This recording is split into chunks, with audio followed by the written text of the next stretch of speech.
बिस्मिल्लाहिर्रहमानिर्रहीम। अज़ीज़ तलबा, आज के यूनिट 5 के दूसरे प्रोग्राम प्रैक्टिकल ज्योमेट्री के साथ आपकी खिदमत में डॉक्टर मोहम्मद तनवीर अफजल हाज़िर हूँ। आज के इस प्रोग्राम में हम पैरेलल लाइंस की बात करेंगे कि पैरेलल लाइंस को कैसे कंस्ट्रक्ट किया जाता है। आपको पता है रेलवे लाइंस जो दो होती हैं एक दूसरे के पैरेलल चलती हैं, इसी तरह की पैरेलल लाइंस हम बनाएंगे।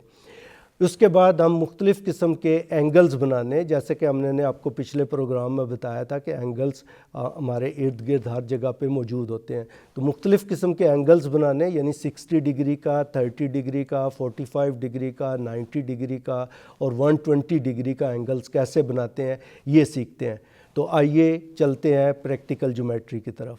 प्रैक्टिकल ज्योमेट्री एक्चुअली हमें मुख्तलिफ़ किस्म की ड्राइंग्स बनाने और हमारे इर्द गिर्द मुख्तलिफ़ किस्म के जितने भी डिज़ाइन या कुछ चीज़ें बनती हैं तो उसमें हमारे काम आती है।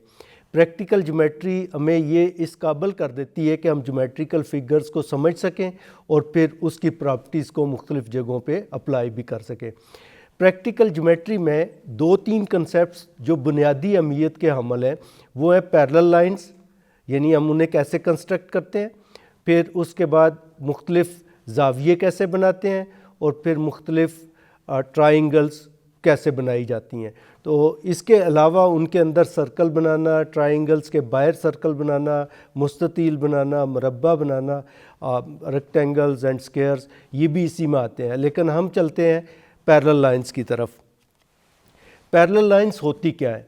आपको 2 एग्जांपल्स दी गई हैं। आप एक रूलर लें तो उसके 2 एज होते हैं, एक ये एज है और एक ये एज है, ये आपस में एक दूसरे के पैरेलल चल रहे हैं। इसी तरह आप इधर देखें, एक रेलवे लाइन के 2 ट्रैक हैं, तो ये रेलवे लाइन जो है ये आपस में पैरेलल चलती है। पैरेलल लाइंस कब होती हैं? जब उनके करस्पॉन्डिंग एंगल्स, मसलन यहाँ पे आप अगर देखें 2 लाइंस हैं ए और बी और एक लाइन टी उसको इंटरसेक्ट कर रही है, तो 2 पैरेलल लाइंस को एक लाइन अगर इंटरसेक्ट करती है तो उससे जो करस्पॉन्डिंग एंगल्स बनते हैं, मसलन यहाँ पे लिखा गया है 1 और 5, ये आपस में कॉन्ग्रुएंट होते हैं। इसी तरह 2 और 6 ये भी आपस में करस्पॉन्डिंग एंगल्स हैं, ये भी आपस में इक्वल होते हैं।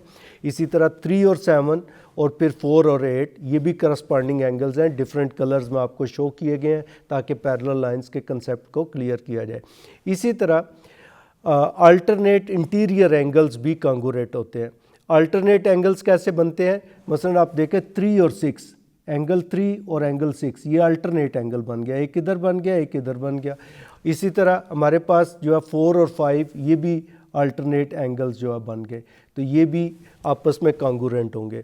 अल्टरनेट एक्सटीरियर एंगल्स भी कॉन्ग्रुएंट होते हैं, जैसे 1 और 8 है, इधर जो है 1 एंगल 1 बन गया और ये 8 बन गया। अगर पैरेलल लाइंस को, 2 पैरेलल लाइंस को एक लाइन इंटरसेक्ट करे तो ये भी अल्टरनेट एक्सटीरियर एंगल भी कॉन्ग्रुएंट होंगे।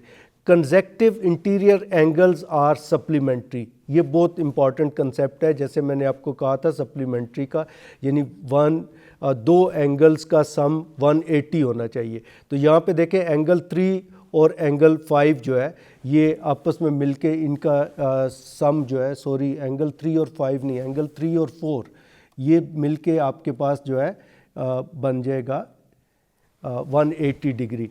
और इसी तरह एंगल 4 और एंगल 6, एंगल 4 और एंगल 2 अगर देख लें तो ये भी जो है सप्लीमेंट्री हो जाएंगे।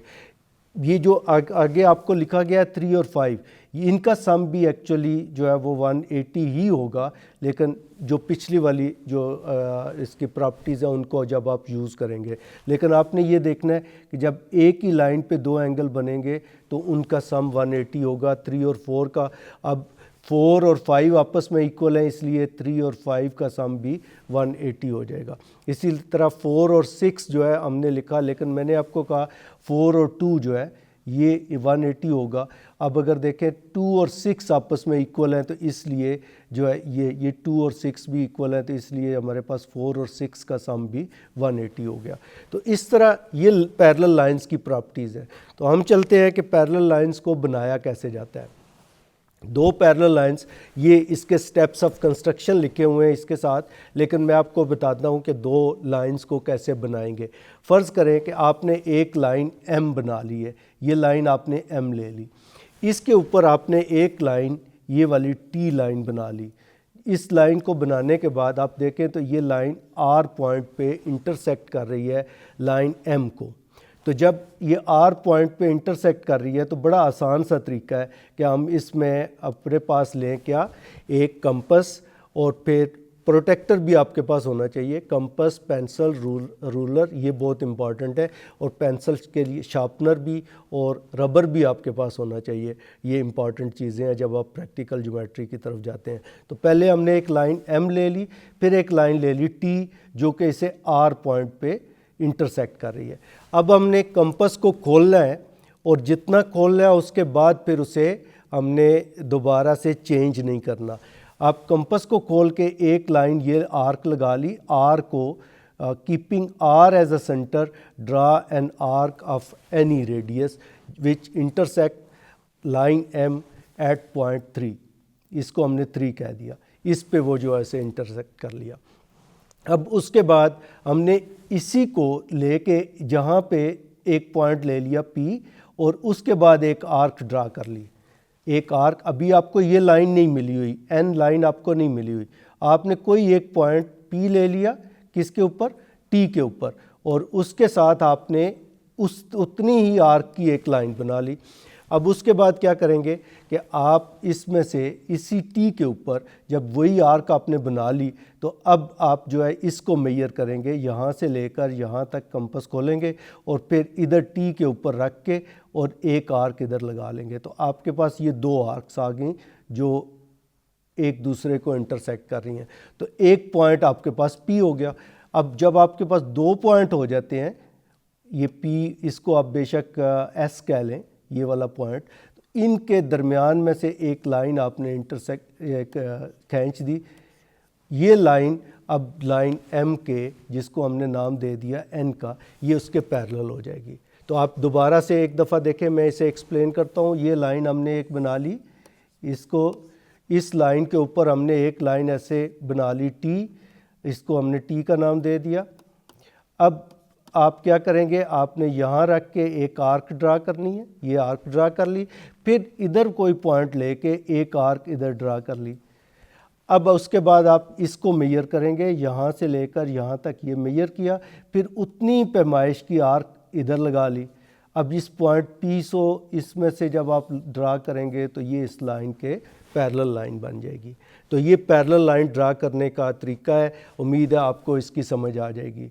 अब इसके बाद हम चलते हैं, आप खुद ट्राई करेंगे तो इंशाल्लाह जो प्रैक्टिकल ज्योमेट्री है इसमें थोड़ा बहुत आपका पेंसिल मूव कर जाना या कंपास का प्रॉपर ना खुलना, इसमें आपको एक्सपर्ट होना चाहिए। जब आप प्रैक्टिस करेंगे तो आप इसमें मज़ीद एक्सपर्ट होते चले जाएंगे, आपकी कॉम्पिटेंसी डेवलप हो जाएगी।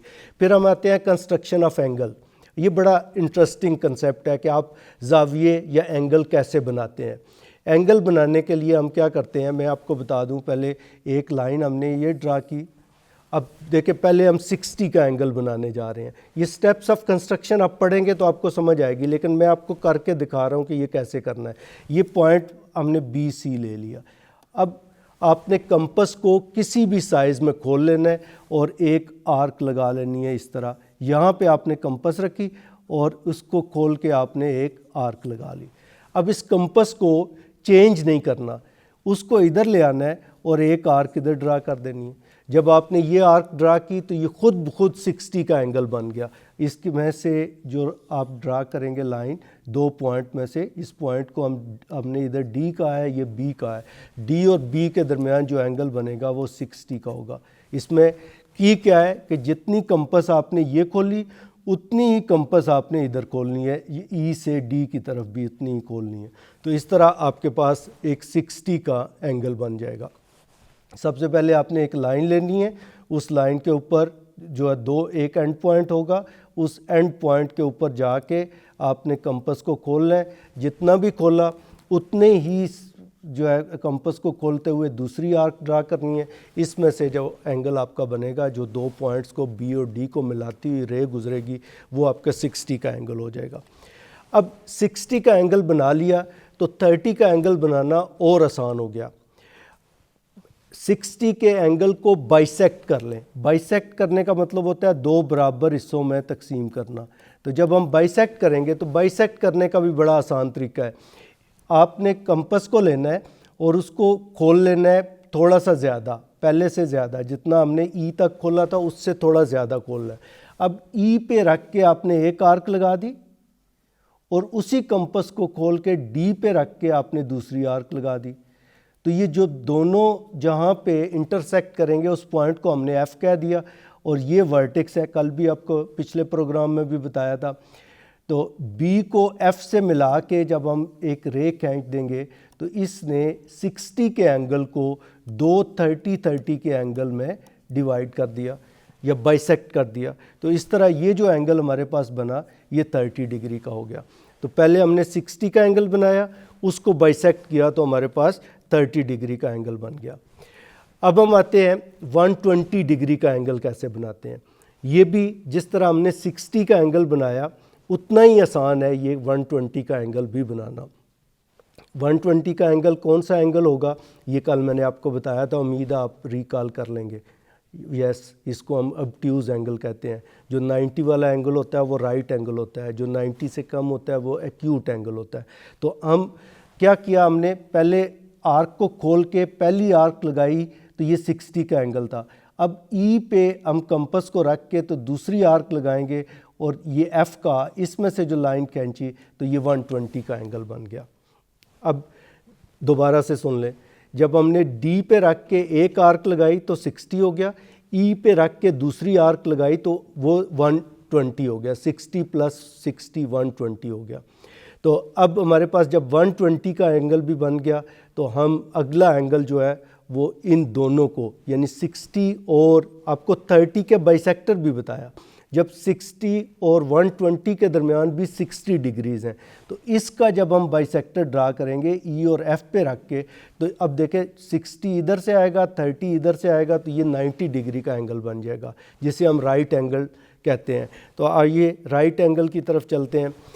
ये भी बड़ा इम्पॉर्टेंट चीज़ है। देखें पहले वही एंगल जैसे हमने बनाया, एक लाइन रे हमने ले ली बी ए, उसके ऊपर हमने एक आर्क ड्रा की किसी भी साइज़ की कंपास को खोल के।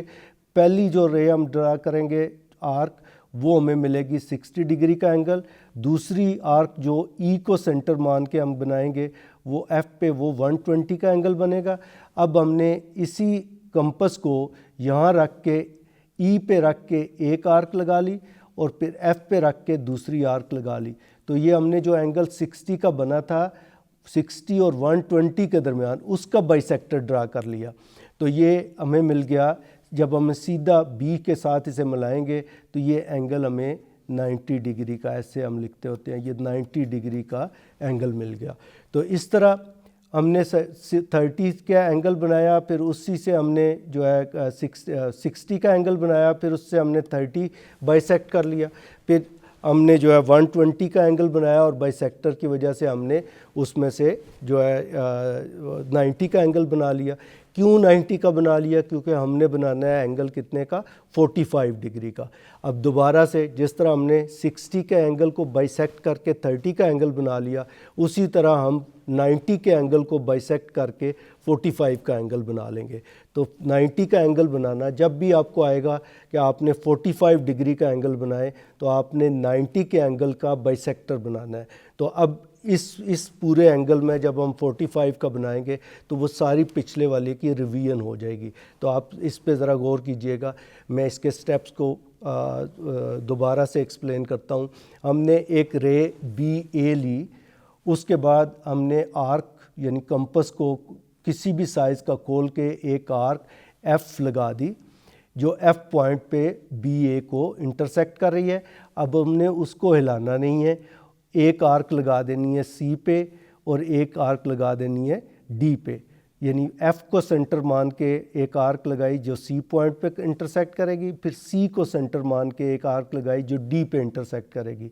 अब हमने कंपास को खोला और सी के ऊपर रख के एक आर्क लगा दी, यानी सी सेंटर है और एक आर्क लगाई, डी सेंटर है दूसरी आर्क लगाई, जो दोनों एक दूसरे को इंटरसेक्ट करेंगी पॉइंट ई पे। जब इन्होंने पॉइंट ई पे इंटरसेक्ट किया तो ये हमारे पास एक लाइन बन गई जो कि एंगल 90 का बना रही है। अब हमने 90 के एंगल को बाइसेक्ट करना है, क्योंकि हमारा पर्पज़ है कि हम 45 डिग्री का एंगल बनाएं। तो एक दफ़ा कंपस को खोलेंगे तो एक आर्क एफ़ पे रख के लगाई, यानी for F as a centre ये वाली आर्क आएगी। एफ़ को सेंटर मान के एक आर्क लगा ली, फिर हमने जी को सेंटर मान के दूसरी आर्क लगा ली, जहाँ पे ये इंटरसेक्ट करेंगे उसको हमने एच कह दिया। अब एच पॉइंट को वर्टेक्स बी से मिला दिया, तो ये जो रे बन गई ये इसने 45 डिग्री का एंगल बना दिया। तो अज़ीज़ तलबा, आज हमने प्रैक्टिकल ज्योमेट्री में पैरेलल लाइंस की कंस्ट्रक्शन और उसके बाद मुख्तलिफ एंगल्स की कंस्ट्रक्शन में मैंने आपको बताया कि 60 का एंगल बड़े आसानी से बन जाता है। उसको बाइसेक्ट करें तो फिर आप 30 का एंगल बना लेते हैं। जब उसके बाद हम 120 के एंगल के लिए 2 आर्क्स लगाते हैं। 120 और 60 के एंगल को आप बाइसेक्ट करेंगे तो आपको जो है 90 का एंगल मिल जाएगा। जब आप 90 के एंगल को बाइसेक्ट करेंगे तो आपको 45 डिग्री का एंगल मिल जाएगा। तो ये एंगल कंस्ट्रक्शन थोड़ा सा टेक्निकल वर्क है। जब आप इसे करेंगे तो मे बी शुरू में आप थोड़ी सी गलतियां भी करें और आपको ये सही एंगल ना बन रहा हो, 1 या 2 डिग्री का फ़र्क आ रहा हो। आप इसे प्रोटेक्टर रख के, वैसे भी आम नज़र से भी आ जाता है कि ये 90 का एंगल बन गया या नहीं, लेकिन आप प्रोटेक्टर रख के इसको मेजर भी कर सकते हैं कि आपने एग्जैक्टली 90 का एंगल बनाया है या नहीं। तो उम्मीद है आप इस पे प्रैक्टिस करेंगे। आज के इस प्रोग्राम के लिए इतना ही। आपने पैरेलल लाइंस बनानी है और आपने मुख्तलिफ़ किस्म के ज़ाविये बनाने हैं या एंगल्स बनाने हैं। मेरी तरफ से इतना ही। अल्लाह हाफ़िज़।